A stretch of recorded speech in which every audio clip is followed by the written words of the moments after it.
Morante Millennial, ¿qué tal?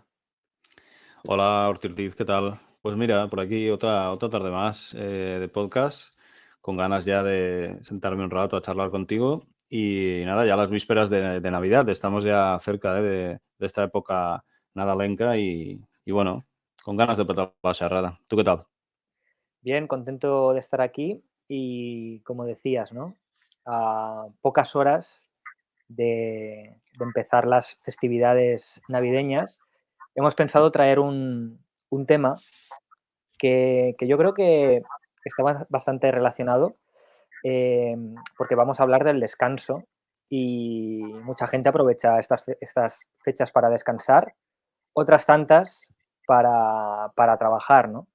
Puesto que hay un pico de demanda bastante importante y mucha gente pues aprovecha, si puede, ¿no? Si puede, si el mercado laboral se lo permite, ¿no?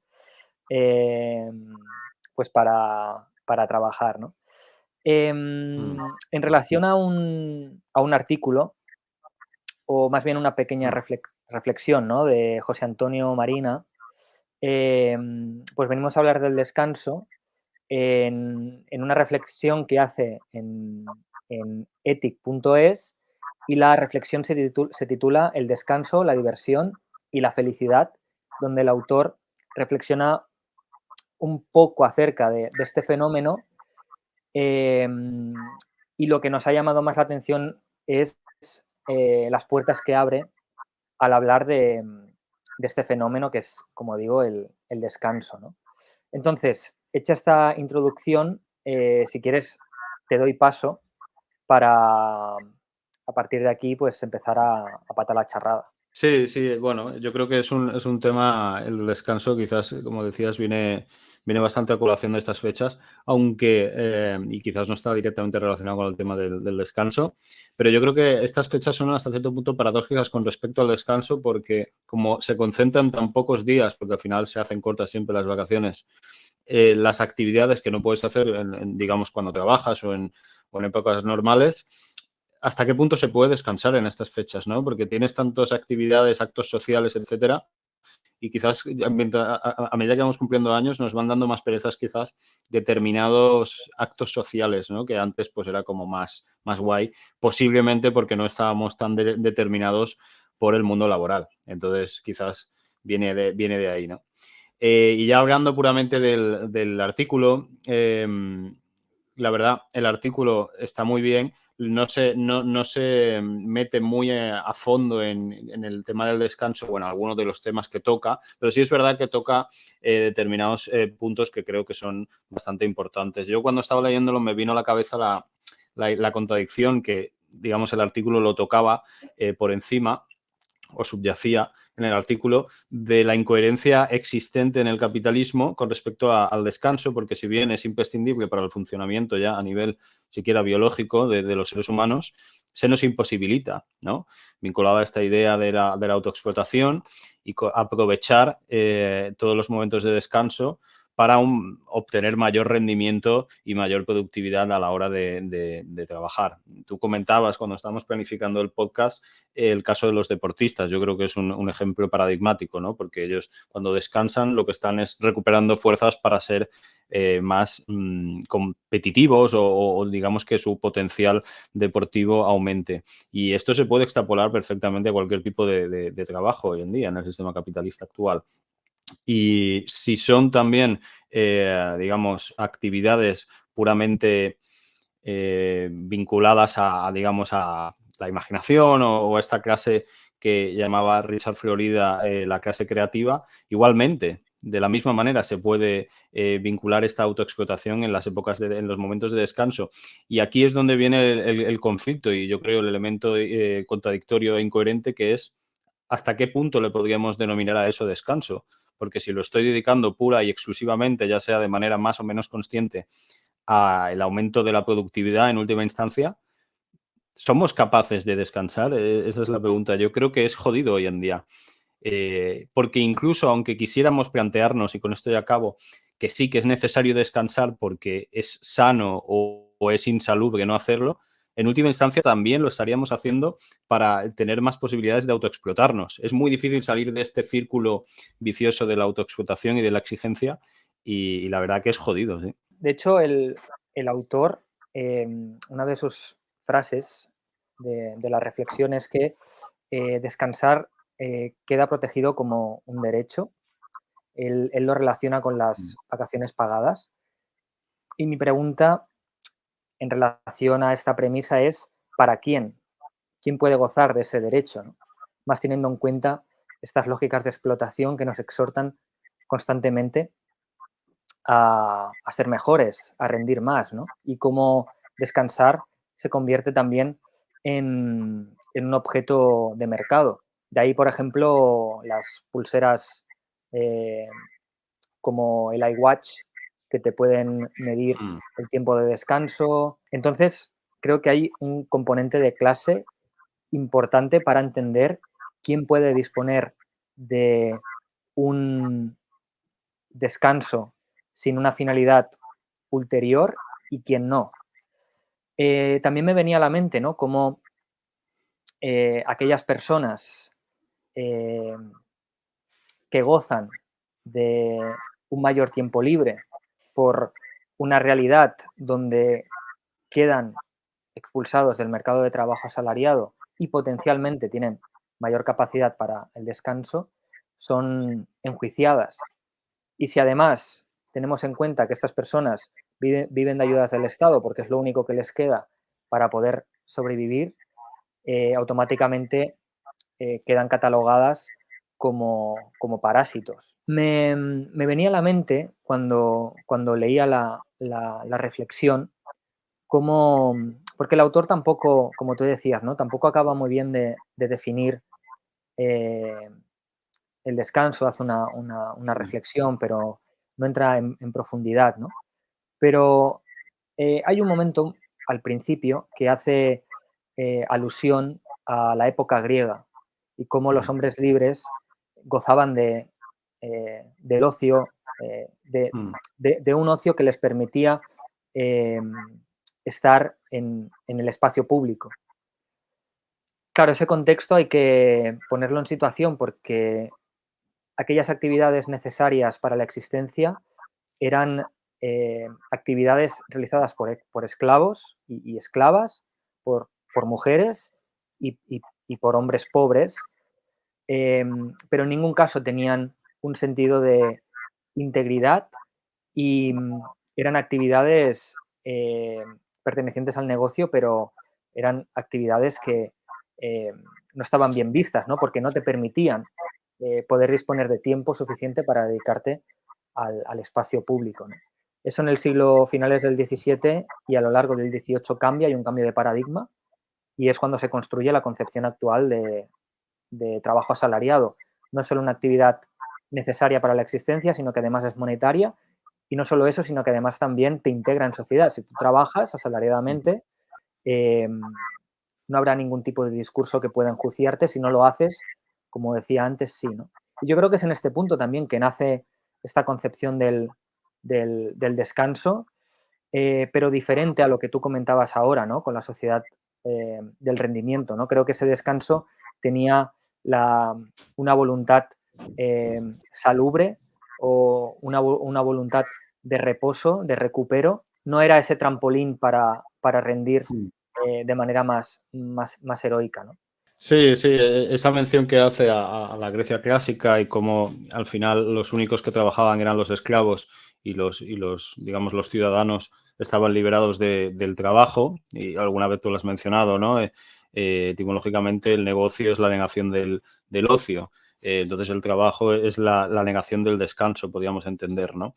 El problema es que se ha desvirtuado y se ha mercantilizado, como también apuntabas al principio, el descanso, de tal manera que ya no es descanso como tal.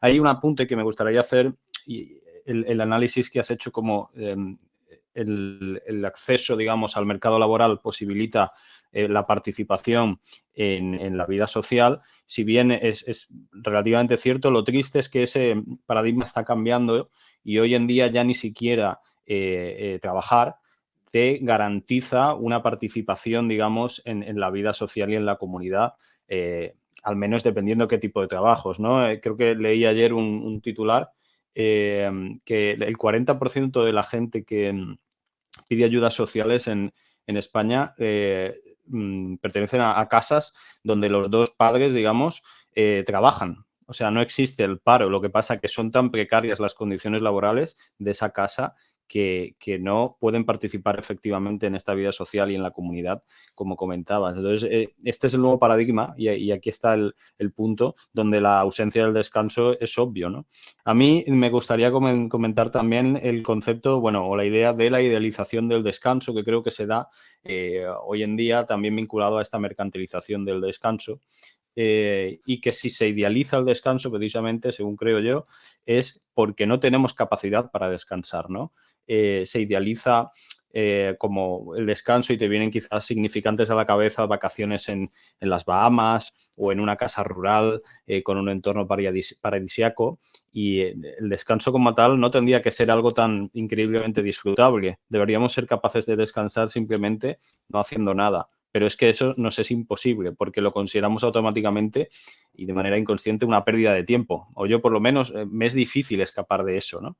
No estoy aprovechando el tiempo y de esa manera además parece que el tiempo se va muy rápido y bueno, y creo que es algo que hemos perdido nuestra generación y la generación Z seguramente mucho peor. Somos incapaces de descansar. Nos es muy complicado descansar y de ahí que nos encontremos muchas veces agotados física y mentalmente sin saber muy bien por qué, porque no hemos hecho una puta mierda a lo mejor todo el día, en un día de descanso quiero decir, y sin embargo estás hecho mierda. Casi son peores los días de descanso a veces que los días de actividad pura y dura, ¿no? ¿Por qué? Porque efectivamente esos días de descanso no son tales, sino que también son de actividad y de un poco fustigamiento por no estar dando todo lo que deberías dar, ¿no? Esto crea una paradoja, ¿no? El tiempo de descanso es utilizado para aprovechar el tiempo, ¿no? Para rendir en tu tiempo libre. Bob Black, en su libro La abolición del trabajo, comenta esta paradoja diciendo que volvemos tan exhaustos de nuestro tiempo de descanso que queremos volver al trabajo, a las oficinas y a las fábricas, muchas veces para poder descansar de lo abrumado que es el tiempo de ocio, ¿no? El tiempo lúdico, en definitiva, el tiempo que deberíamos dedicar al reposo, al descanso, pero como está tan imbuido en la vivencia de experiencias y de nuevas sensaciones que muchas veces pues no disponemos de ello, ¿no? Sí. Me venía a la mente, ¿no? Como este totalitarismo de intentar sacar el máximo rendimiento de nuestro tiempo. Eh, como bien dices, ¿no? Pues, en cierto modo, desvirtúa la capacidad que tiene el fenómeno del descanso. Y esto lo conectaré con dos ideas que lanza el autor, ¿no? Como el descanso eh, aspira a ser una motivación universal y cómo el descanso es ese tiempo que se emplea para las actividades felicitarias. Yo creo que podremos aspirar a estas dos ideas cuando, y me remonto al primer speech, cuando hagamos uso de un descanso que no tenga una finalidad ulterior, que no tenga que rendir cuentas a nada ni a nadie, ¿no? Y para eso, pues, creo que hay que cambiar el paradigma o hay que pensar nuevos contextos donde la gente no tenga relaciones de dependencia. Y no solo eso, sino también discursos aspiracionales que, que reconfiguren algo tan básico y quizás a la vez tan necesario como descansar, ¿no? Es verdad, yo creo el problema es que lo tenemos muy, muy interiorizado, es muy complicado quizás salir de estas dinámicas, ¿no? A mí cuando también leía el artículo este, me venía a la mente un libro que leí hace ya un par de años, Alabanza de la lentitud, que es de Lamberto Maffei, alguna vez lo he mencionado. Y en una de las ideas esenciales del librito, que es muy corto y muy recomendable, es cómo en última instancia uno de los elementos diferenciales del funcionamiento de nuestro cerebro con respecto al resto de mamíferos, el resto de animales en general, es el procesamiento lento del cerebro. Y cómo para ello, que consiste básicamente en tomarnos más tiempo para llegar a conclusiones y digamos, a una actuación consecuente, en lugar de dirigirnos únicamente por el instinto, ¿no? Y esto requiere, por tanto, de cierto descanso, cierta capacidad de reposar las ideas y un procesamiento, pues esto, más lento, ¿no? Y esto es lo que hoy en día yo creo que es bastante complicado, por lo menos para el precariado, ¿no? También es lo que hacía mención al final el artículo. Ayer o hace un par de días escuché un podcast que me pareció también muy interesante y creo que lo puedo hilar con el tema del diario.es al respecto de los audios de WhatsApp y cómo la mayoría de la generación Z lo escuchan como mínimo al 1,5 o si no al 2, ¿no? Incluso hay peña, que esto ya me pareció increíble, sabía de la opción, pero que ve series a velocidad rápida y escucha canciones a velocidad rápida. Yo sabía que se puede hacer, pero no entiendo para qué quieres escucharte una canción a velocidad rápida, porque digamos que es un descanso escuchar una canción, ¿no? Si es una tarea, entonces sí que lo entiendo, que la escuches a velocidad rápida porque te la quieres quitar lo antes posible, obtener esa información. Pero una película, tú estás disfrutando. Otra cosa es que sea un trabajo de la uni. Ahí lo entiendo. Porque es un suplicio y pues venga, quiero ver la peli para hacer un puto análisis de texto y listo. O un ensayo. Pero no lo entiendo. Pues esta gente lo hace así, ¿no? Y me parece increíble. Me sentí un poco viejo, orgullosamente viejo, porque a mí no me ha afectado tanto esta capacidad esta necesidad de acelerarlo. Pero los audios de WhatsApp sí que los escucho muy rápido. Como mínimo, o sea, por defecto al 1,5, el 2 nunca o casi nunca. Pero, y una de las cosas que comentaban, y con esto ya te doy paso, es que se les hacía raro escucharlas al 1, los audios, porque ya estaban acostumbrados al 1,5. Y que muchas veces de escucharlo rápido no obtenían la información y tenían que volver a escucharlo, con lo cual se perdía el tiempo que habían ganado por escucharlo al 1,5 por la repetición que tenían que hacer, ¿no? del audio. Lo cual pues es un puto sinsentido, ¿no?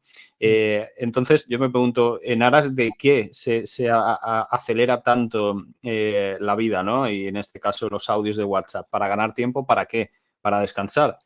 Creo que la respuesta es teóricamente sí, pero a la práctica no, ¿no? Cuando comentabas esto me venía a la mente esa idea idílica que en el mundo del trabajo un aumento de la tecnología va a permitir a los trabajadores y las trabajadoras poder desprenderse de esas tareas y ganar tiempo, ¿no? Sí. Y eso es una mentira, ¿no? Porque precisamente ganar tiempo implica que esos trabajadores y esas trabajadoras estén disponibles para poder realizar otras tareas que sin esa tecnología no podrían hacer, ¿no? Por lo tanto, se sigue ese dogma, ¿no? del crecimiento, ¿no? Ese dogma capitalista, ¿no? Y en relación a lo que comentabas, pues es bien curioso, ¿no? Como en principio esas herramientas que nos permiten poder disponer de tiempo y que ese tiempo nos ayude a poder descansar, pues al final esas herramientas acaban convirtiéndose en utensilios que nos permiten realizar otras tareas, ¿no? O realizar otros compromisos, ¿no? Un último apunte, me he acordado ahora, esta mañana he visto en Twitter que por lo visto ayer Estopa, el grupo de música, se ve que están haciendo una gira porque van a sacar un nuevo disco y no sé si has visto las declaraciones de José al respecto de que, bueno, el mundo laboral es una puta mierda y que el despertador es una puta mierda y que hay que ser conscientes de ello. Bueno, supongo que no lo he desarrollado más, pero vaya, la idea está ahí y creo que es importante que figuras pues que tienen tanta fama, ¿no? como Estopa y que a priori nunca se han politizado, creo que no de manera abiertamente, y esto es politizarse, digamos, esto es un posicionamiento claro, ¿no? En contra del capitalismo y de las pautas que impone. Y me parece positivo y guay. Y además es un mensaje que puede entender todo el mundo, porque todo el mundo lo sufre en mayor o menor medida. Quien no lo sufre es que es multimillonario o es bastante rico. ¿Por qué será? ¿Por qué será, por tanto, que los ricos están libres del trabajo, como en la Grecia clásica, los ciudadanos, y el resto podríamos quizás autoidentificarnos como esclavos, ¿no? Hasta cierto punto. Y además también conecta con lo que comentas, ¿no? Conecta con una idea muy, muy potente, ¿no? Que aquellos mismos que nos dicen cómo tiene que ser nuestra relación con el mundo laboral y con nuestro tiempo libre, son los mismos que no cumplen con lo que dicen porque no tienen que rendir cuentas a nadie, ¿no? Puesto que sus capacidades y sus recursos les posibilitan estar por encima de esas narrativas, ¿no? Entonces hay que hacer una reflexión más profunda. Declaraciones como la que has comentado es muy interesante para poder mostrar, ¿no? esos relatos y cómo esos relatos, en cierto modo, se convierten en narrativas totalitarias, ¿no? Con nuestra relación con el mundo y con nuestro tiempo. Y es importante, ¿no? Que podamos señalar a aquellos que nos dicen lo que tenemos que hacer, porque son los primeros que no lo hacen por sus circunstancias, ¿no? Por lo menos que se callen la puta boca, ¿no? Es decir, si nacen en un entorno en el que no les es necesario trabajar, lo entiendo, perfecto que no lo hagan, pero por lo menos que no digan que lo hacen o que se debe hacer, ¿no? Que digan, mira, yo no lo hago porque no puedo, porque no tengo que hacerlo y punto. Ya está, por lo menos eso, ¿no? Por lo menos. Exacto. Sin más, dejamos aquí el podcast, no sin antes felicitar la Navidad a tots els precaris i les precàries. También desear un feliz año nuevo. Y nada, nos vemos en el próximo podcast, més i millor. Molt bones festes, que vagi molt bé.